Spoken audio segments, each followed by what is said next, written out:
my lucky stars to be living here today. 'Cause the flag still stands for freedom, and they can't take that away.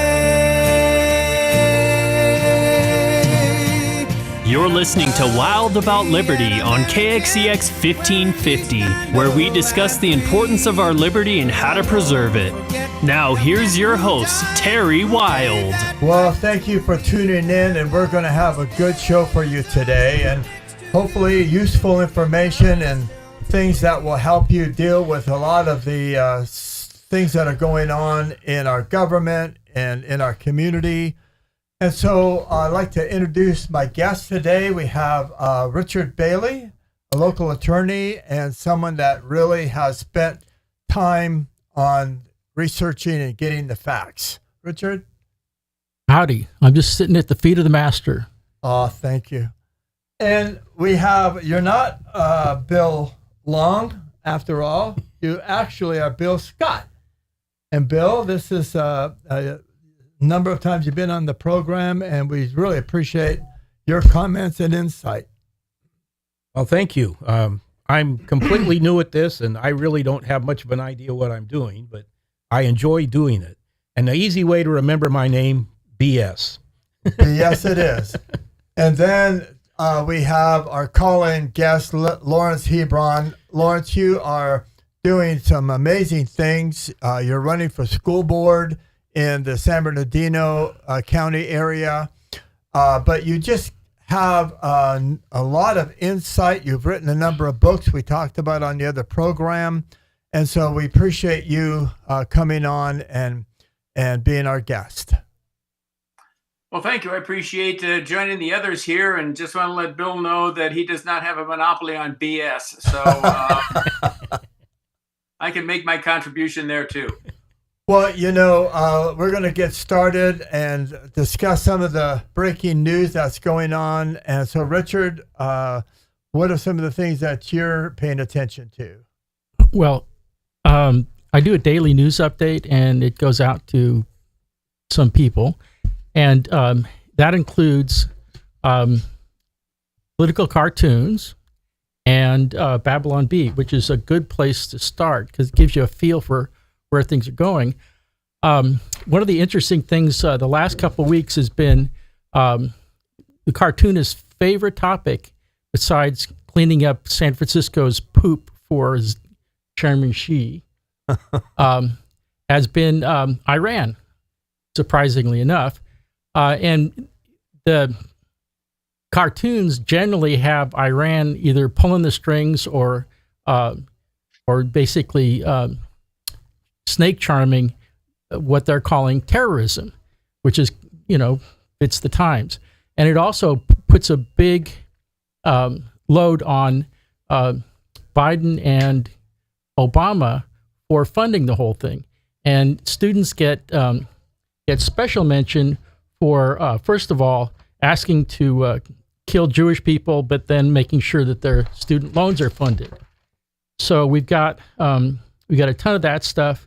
Especially Harvard. Harvard has sort of been identified as the place, if you don't like Israel or Jewish people, that's where you want to be. As far as the Babylon Bee is concerned, got a couple of really interesting headlines. Here's one: 80 years after Hitler failed, Nazis finally seized London, which has had some pretty big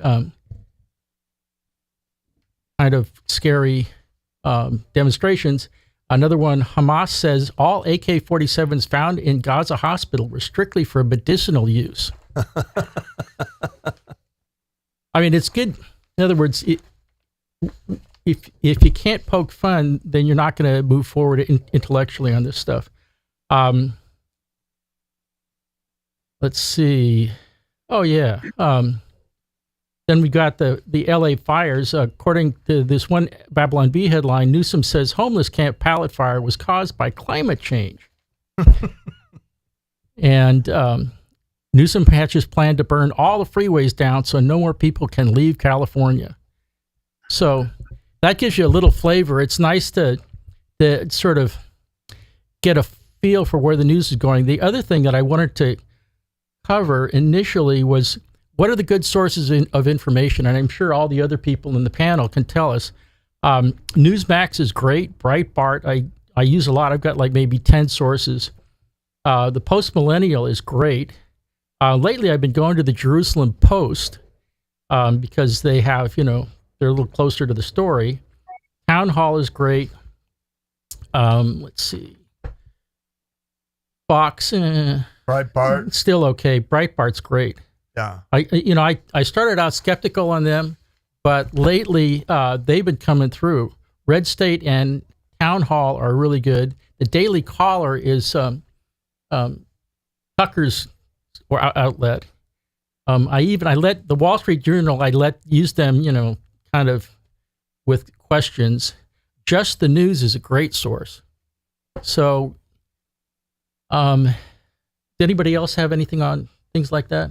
Well, Lawrence, you had a somewhat of a breaking news story last night at a meeting. Why don't you tell us about the schools and what's going on there?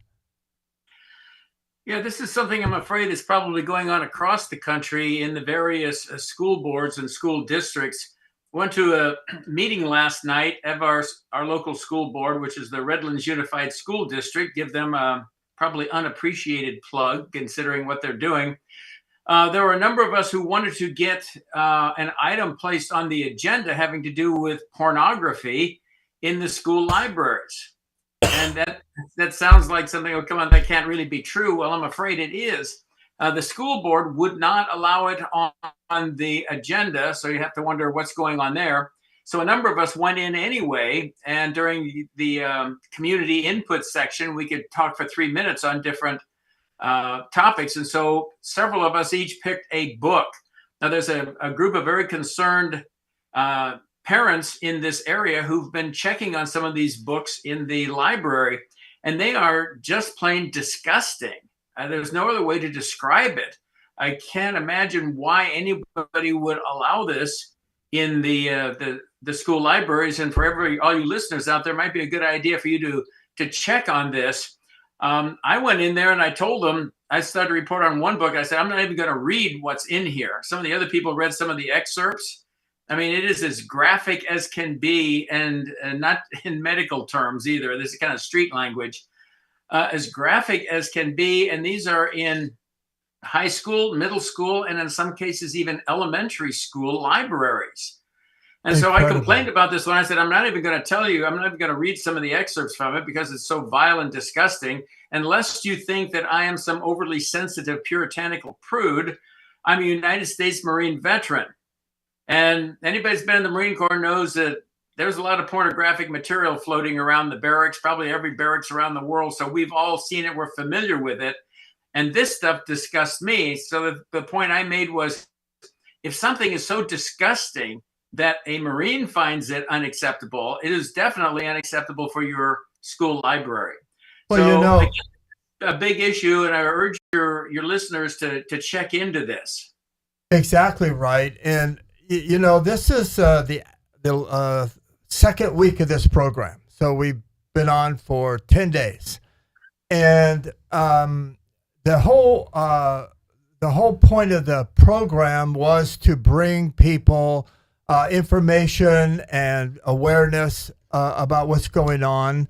And what happened this morning, I went to 6:00 a.m. men's breakfast. Now, I don't think civilized people should ever have to get up at 6:00 in the morning, but I did. And so there's people, Terry, how's the show going? And asking me questions. And you think about it, why is this show going? What is the point? What is the purpose? And it's helping me to define who I am. It's helping me to define why I'm doing this. And that is that there's a movement going on in the country, around the world, that is making statements that we know aren't true. They're making claims that aren't true. They're trying to change America into something other than what America was intended to be. I didn't cause that. I had no involvement in that. But I had to react. Rich had to react. He's looking. He's trying to find truth. And Bill and Jeremy, all of us, we've been forced into this situation. Who would have ever thought you could do pornography in the schools? I mean, it is unthinkable, but yet people are doing it. And so we're actually forced to respond. And that's what we're doing today. That's what this program is about, responding and trying to bring truth where there's this whole movement and this whole organized plan to tell people things that aren't true and to change our life, to change our country, to change our schools. And now here we are. We're forced to try and respond. How do you see that? I belong to two organizations where I deal with children. One of them is a group of 8 and 9-year-olds, and the other ones are 12 to 18-year-olds. And within these organizations, in order to have that position, I have to take a child protective training class. And in those classes, I'm told very directly that if these kids come in contact with any kind of pornography through me, even if it's completely unintentional, I could be arrested for this. I'll definitely be fired from my position. The second part of that is very plainly, they'll say that if I ever, in connection with any kind of pornography, use the terms that let's keep this a secret, let's just keep this between you and me and not tell the parents, that's something that's even worse, as much trouble as I could get in. Now, in both of the classes that I'm required to take this, because each group requires their own, it's the idea of using the words, let's keep this a secret, don't tell your parents, that's called grooming. That's what it is in every place where you look at this. Yet when you go into these school board things, the LGBTQ groups that are trying to introduce all this material to young kids are trying to say that's not grooming. We're just trying to tell them other different directions. Well, how can it either be grooming or it's not? It's grooming. When you see a gay pride parade, you will see people out there in the parade saying, we're here, we're queer, we're coming after your children. If that's a complete admission to me that they are doing this for the purpose of grooming. Exactly right. And people are waking up. Finally. I mean, it's been, I think I would describe this whole thing as being about a 5-6 year transformation. Hillary was all set to become president. They thought they had that all in the fix. They were sort of looking forward to how they're going to dismantle our country. And then along came this guy out of nowhere. He was almost a joke that he could ever become president, and it was Donald Trump. And since that day he became president, they have attacked in a vicious, hostile way. And I think we're all confused. We're all confused about COVID. And then now we're starting to wake up. Things are starting to become clear. We're starting to get real data, real information, true information. And so there's room to be encouraged, and I think that we can expect more people trying to do something about all these things. What do you think, Rich? Well, glad to hear Bill's involved in this area. I've been involved for 30 years in child welfare. I'm a certified specialist. I teach CASA candidates every 3 or 4 times a year. So I'm acutely aware of where this thing is going, and the question is not what the trend has been up to now, but what we do about it next. So when the adults show up, you solve the problems, and that's what you're seeing now. In other words, playing defense is not fun, and so watching the turnaround is really what I am thrilled about. So when Bill tells his, experience, and Terry, it's great. But I mean, this is something I've been involved with for years and years. and they're pretty motivated.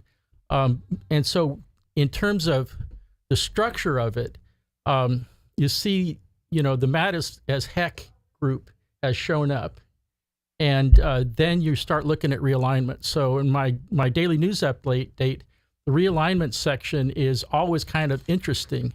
In this case, we've got a town hall story where teens are rebelling against sex on TV. So you've got kids saying they've had enough. They don't want to see, they're just disgusted. So that, the idea of explicit sex on TV, they don't want it.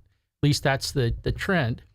As far as the trends right now, the Biden camp has gone way too far, and the trend in this case is way in favor of the Republicans, especially Donald Trump, and people like Mr. Axelrod are saying time for Joe to go, which is kind of nice to hear.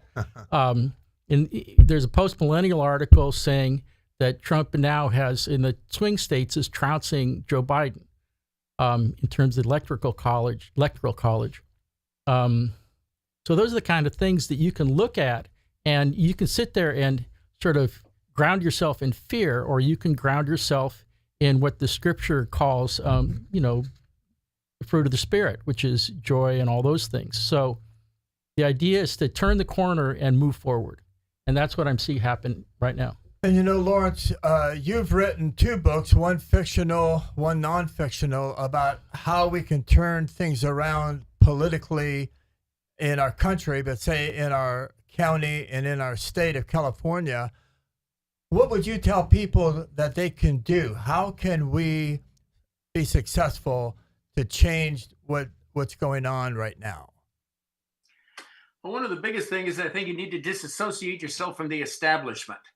The establishment political parties, and sadly I'll have to mention both of them, if you look at historically what has been going on for several decades now, they're all pretty much pulling in the same direction. The Democrats at a faster speed, the Republicans at a little bit slower speed. They tap on the brakes every now and then and try to yank a little bit to the right. But when you finally get somebody, a candidate who's got the potential to do something, you see the official party starting to pull their support for him. So I would recommend to the people to break out of this establishment mode. Look for candidates who talk straight to you, who have good ideas, and support them regardless of their party affiliation. I don't think you're going to find too many on the left in that regard, but just try to break out of that. And I think there's something going on right now that is very hopeful for us.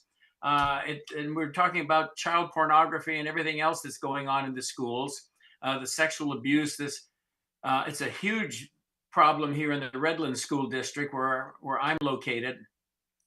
But I see something very positive happening. The left, whatever you want to call them, the left, the liberals, the regressives, the wokesters, they finally made a mistake.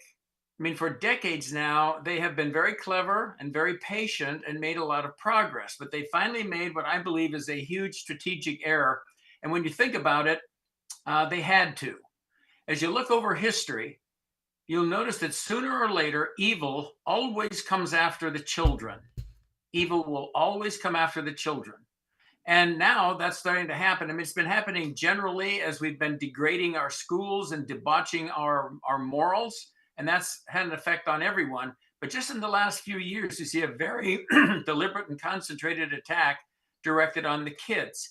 And that brings the people who are doing this in conflict with the force of nature. And you almost never win when you go against the force of nature. And that force of nature is parental instincts, both paternal instincts for the papa bear and especially maternal instincts with a mama bear. You don't mess with the cubs when mama bear is around because she's going to mess you up. And that's what's happening now. And we see a tremendous amount of agreement on this, whereas this nation is so divided on so many issues. When it comes to our kids, you'll find well over 70% of them, of the parents and the adults, do not like what's happening with our kids. And I think that gives us a huge opportunity to start building a base of operations around that issue. And then we can bring them in under the tent, and then from there we can expand out from there. Well, why don't you give me personally some advice with Liberty Coalition? We're trying to make a difference. How would you say we should go about it? What are the steps that you could offer people who want to become mama bears and papa bears? Well, I think for the most part, anybody who has a kid is already a mama bear or papa bear. This is just part of your instinct. You know, every species has as one of its prime directives to provide for, to nurture, and protect the next generation. So we just need to give them an opportunity. And one of the first things we need to do to ignite this is to let them know what's going on. So let them know about the problems in the schools with the poor academic training. The fact that a lot of school boards and schools are trying to keep secrets from the parents. You know, an issue has become this parental notification, but what it really boils down to is not just notifying parents about everything, is to keep the schools from keeping secrets. And that's what's happening. Exactly. And you cannot do a good job of management without sufficient, timely, and accurate information. Nice. And parents are the managers of their kids. They need that. So exactly. Just check into what's going on in the schools, and I think it won't be long before you're pretty disgusted, and that will be what it takes to motivate these. You know, when you mess with my kids, that's it. You know, I'm gonna get involved, and I'm gonna stop you. Well, you know, part of that information and understanding would involve something like the teachers union. So you need to know your enemy, and you need to understand what it is they're doing and trying to do. How do you see that, Richard? Well, I think Lawrence is running for school board. I went in for school board last year. You know, we know the problem. We got to act. In other words, the identifying the scary stuff and saying, "Oh, it's awful." We did that 5 years ago. At this point, if you look at for instance, moving ahead on kitchen table issues is what is going to win for Republicans. And I think in terms of picking sides, you can sit on the sidelines forever and lose, or you can stick with one party that I know has got a lot of good people in it. And I'm supporting Republicans, not because I love them, but because they they're useful. The Democrats right now are, you know, there's the ones that aren't radicalized are hiding. So at this point, kitchen table issues, family, faith, schools, jobs, opportunity, the American dream, and you got to act on it. So I'm suggesting that that's the way to go. We had a recent article, this morning, Center Square said schools adopt costly anti-racist leadership program, lots and lots of money, as 3/4 fail math. So not teaching kids to read and write is something that if that doesn't get your dander up and make you do something and get off your rear, nothing will. Well, we did a program last week on a school choice issue that's coming up. And I think that's something that all of us that believe this have got to get behind. Right. I've got a little story in that a few years back, my church put me in as a Cub master for the Cub Scouts. And I told them I'd take the job, but I'm going to start each of the meetings with teaching them something about America, something about the country. And I started doing that, and a couple of the den mothers kind of figured, well, I'm the guy to talk to because they had something that they wanted the boys to learn about 2 famous Americans. So they asked me to come in and do that. Well, they probably thought I was going to talk about, you know, Lincoln and Washington, but I just completely went off track and taught them about Wild Bill Hickok and Wyatt Earp, and used that as a thing to show how America, from the time the Transcontinental Railroad was built up until the 1880s, all of what we know about the Old West happened in that 20 years. And when I was done with this, I found out that the 2 den mothers who were in their 30s had never heard of Wyatt Earp, had never heard of Wild Bill Hickok, didn't know anything about the shootout at the OK Corral, knew nothing about sod houses or buffaloes or any of this stuff. So it shocked me that our schools, whatever it is they're teaching, they're not teaching real history. They're not teaching how the country became what it is and how we got here. And they're not, and like was mentioned, they're not teaching them math. They're not teaching them just a lot of stuff, but they're teaching a bunch of nonsense. And I think we've all got to get behind the idea of get our kids out of these government schools and find something to replace that. The schools are broken. Yes. In other words, you can't, right now, you can't fix them. We have to look for an alternative. That's not too hard. Every place in the world knows how to teach kids to read and write. We're way behind Central Africa, for instance, or South America. You want good schools, go to Mexico. America is not the place. Well, that's heartbreaking. But, in that program, we had Dale Brune on, and he's a close friend of yours, Lawrence. And, it's heartbreaking to me because we've been working very hard for 4 years at Liberty Coalition here. And we've been trying to be a positive force and to motivate people. But it's just difficult finding a way to overcome so many different issues on so many different battlefronts. But the school issue, the problem of the schools could be 80% solved with the school choice initiative that failed in this last election, but they've rewritten it and improved it. And just that alone would be enough for us to gain control back over the school boards, over the teachers union, and provide a pathway for our kids to get out of the public schools and create a competitive environment for education, which is the alternative to what we have now. You got to run for school board. I mean, there's no substitute. They're not teaching our kids to read. They're not teaching our kids to do math. If that doesn't give you a reason to do that, I mean, we were once top tier, like number 3 and number 4. Now we're bottom tier. How did California get that? We spend more money than anybody. So, I think everybody that's listening should really seriously consider either running or getting behind somebody else that's running. Well, Lawrence, that's exactly what you're doing. Tell us how you came to make the decision to run for the school board. Well, you just mentioned Dr. Dale Brune here a couple minutes ago. He's a good friend of mine. I've known him for a number of years. He called me back in July 14th, I believe, a day that will live in infamy. And he said that, he's been very active in the schools. In fact, he was the San Bernardino County coordinator for the School Choice Initiative, and I worked with him on that. He called and said, there's a lot of really bad stuff happening in the local schools. We're looking for some good candidates. We think that we can flip this school board.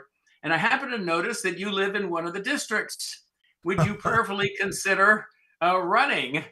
And, normally I probably would have tightened up about that and think, oh, brother, I've got enough things to do. Now he wants me to do all of this too. But I didn't. I mean, it had a certain appeal to me.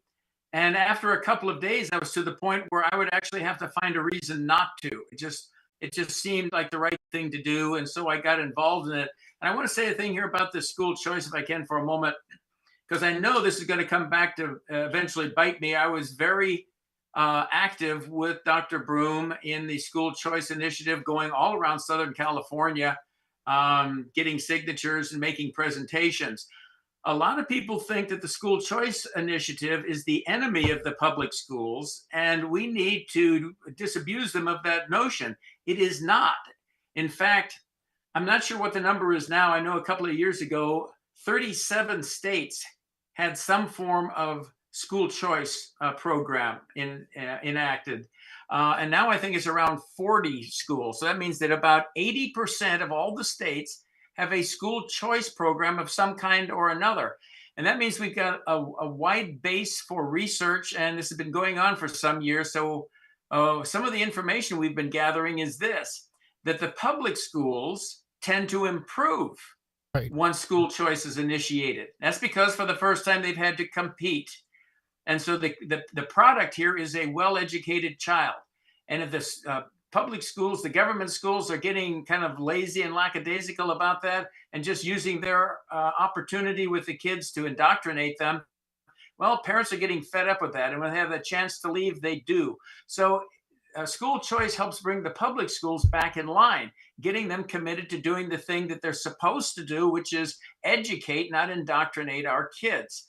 And the other thing is, we've also found that public school teachers end up making more money because the schools have to spend money now to get and keep good educators. And so they're finding money throughout the budget where they're spending six figures on some administrator to be their diversity, equity, and inclusion czar.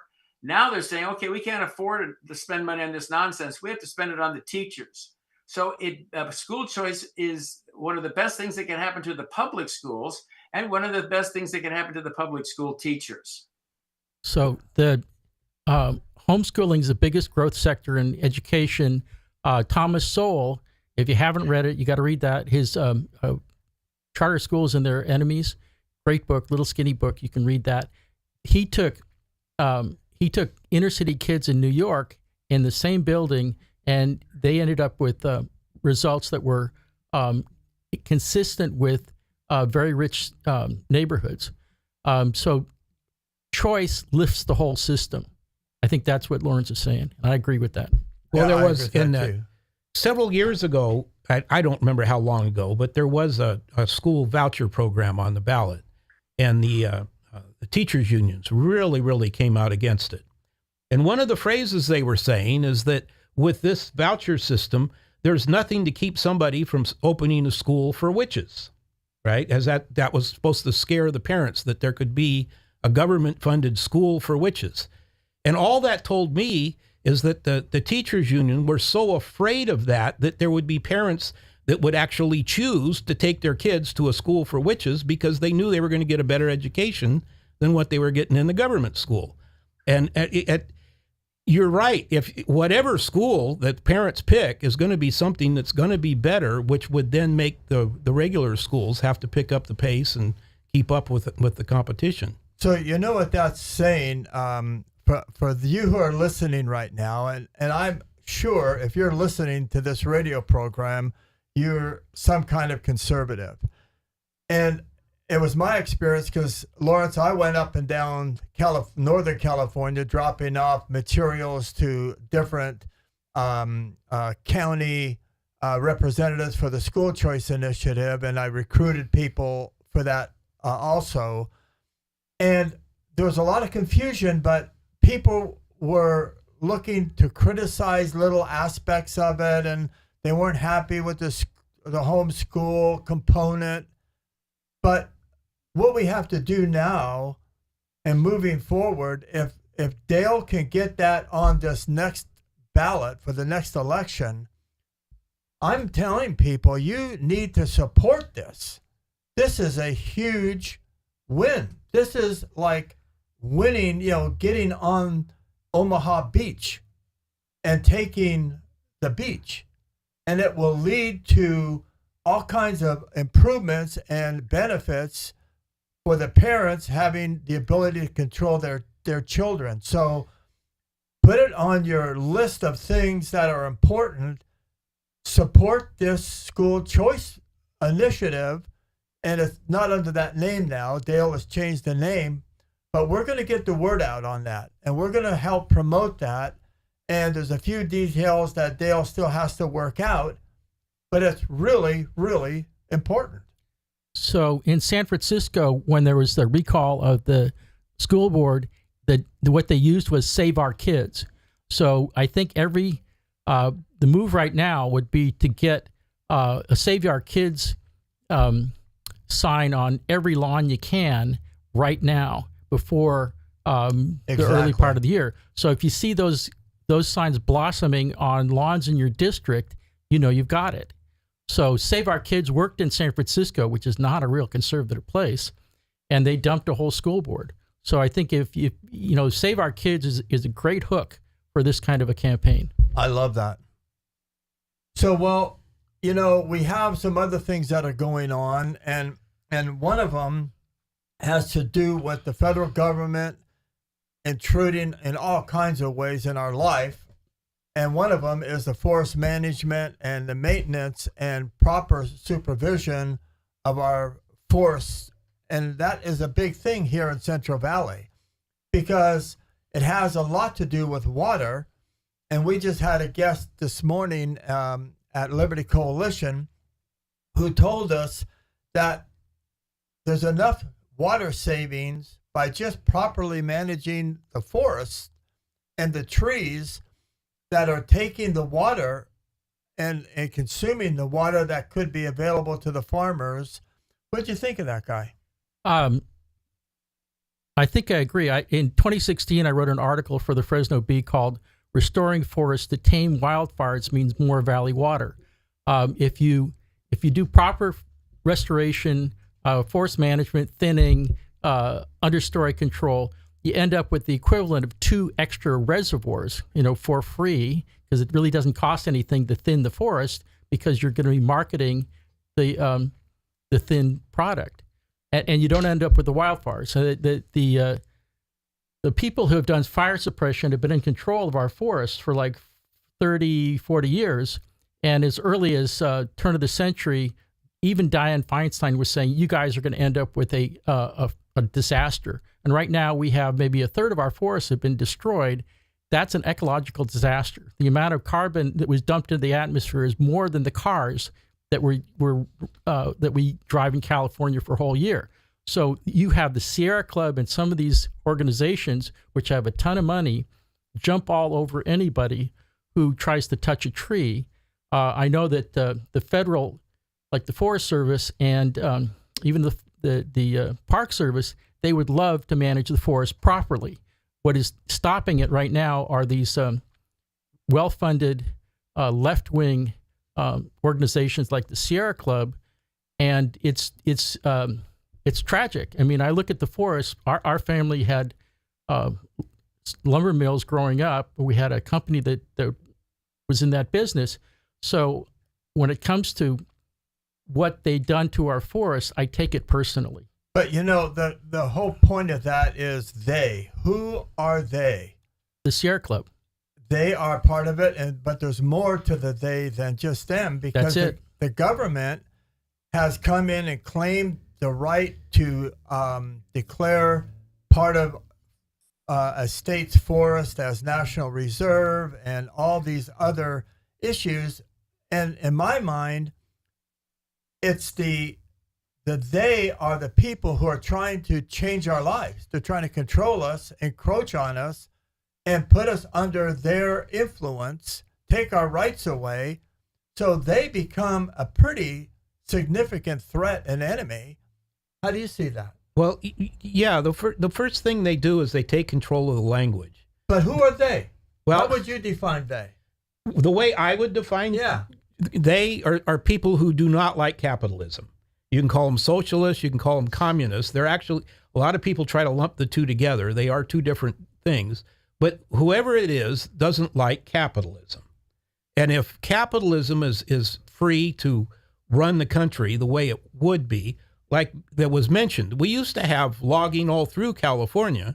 And in the early part of the century, there were fires, but they didn't take out the forest. They cleaned the underbrush because the trees were far enough away from each other that it wasn't hot enough to start burning down the trees.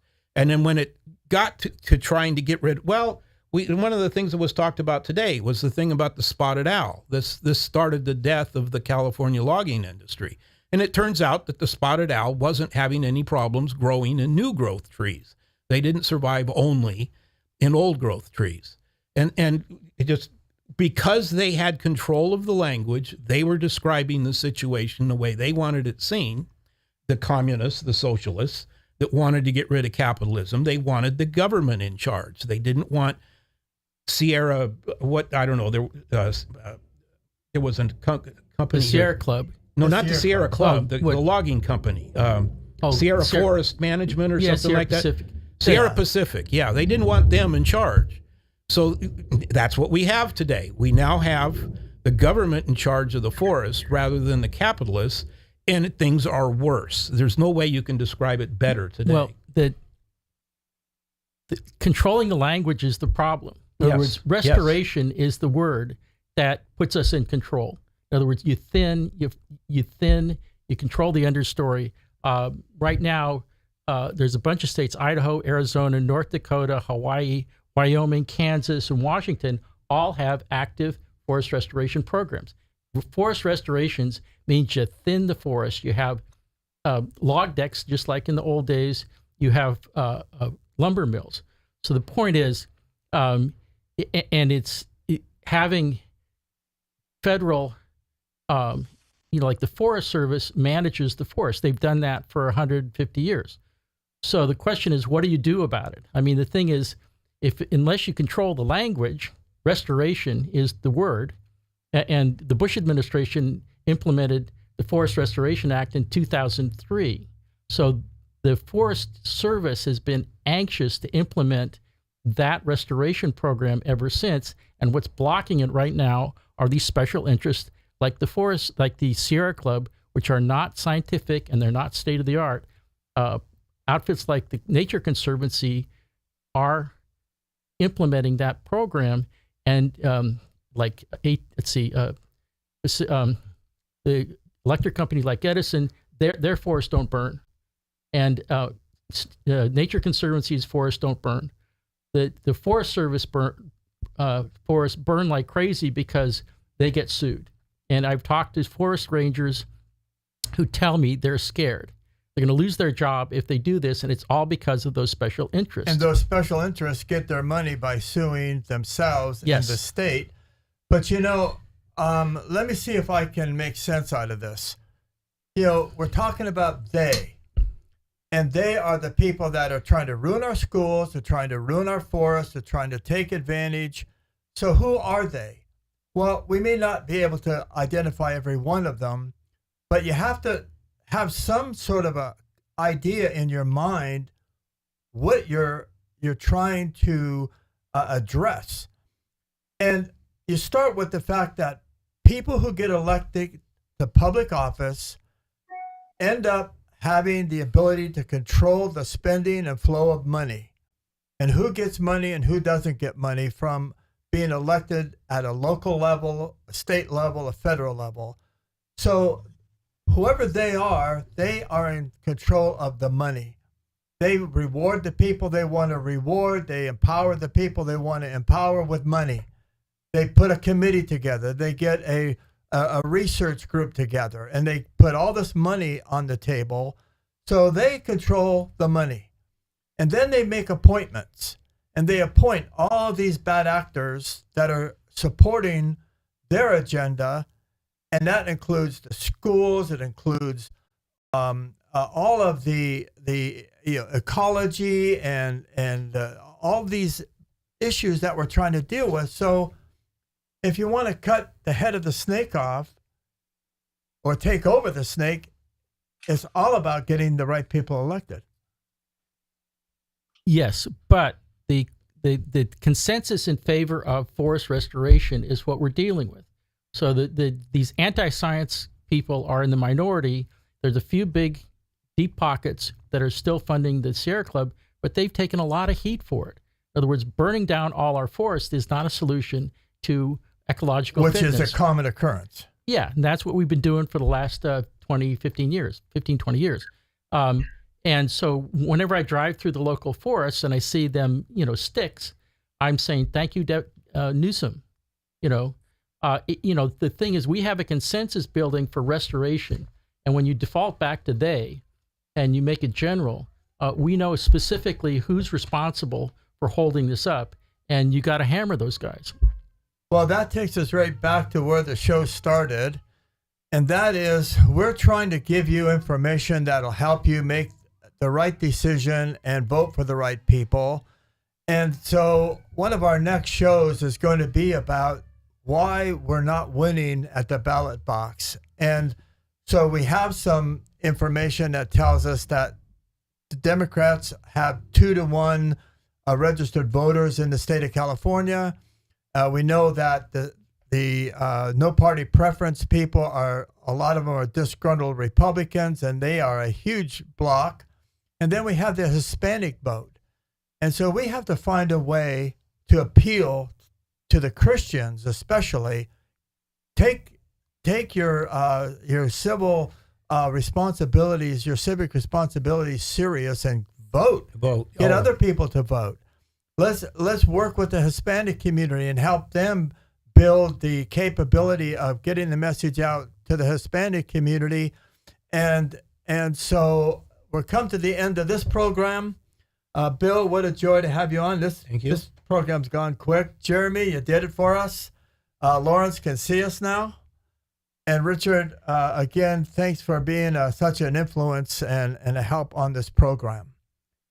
So tomorrow's show is going to be interesting, and it's about the mama bear. So tune in tomorrow from 6 to 7. And then on Friday, we're going to have a live audience. If you want to come to 1123 Railroad Avenue, Clovis, California, near Clovis Avenue and Barstow, you can be in on our show. Come in and take part in the audience. It's going to be a great show Friday. Thanks for tuning in, and God bless you. We just love our country, and we love our liberty, and that's why we're doing this. Thank you for listening to Wild About Liberty with Terry Wild, only on KXEX 1550.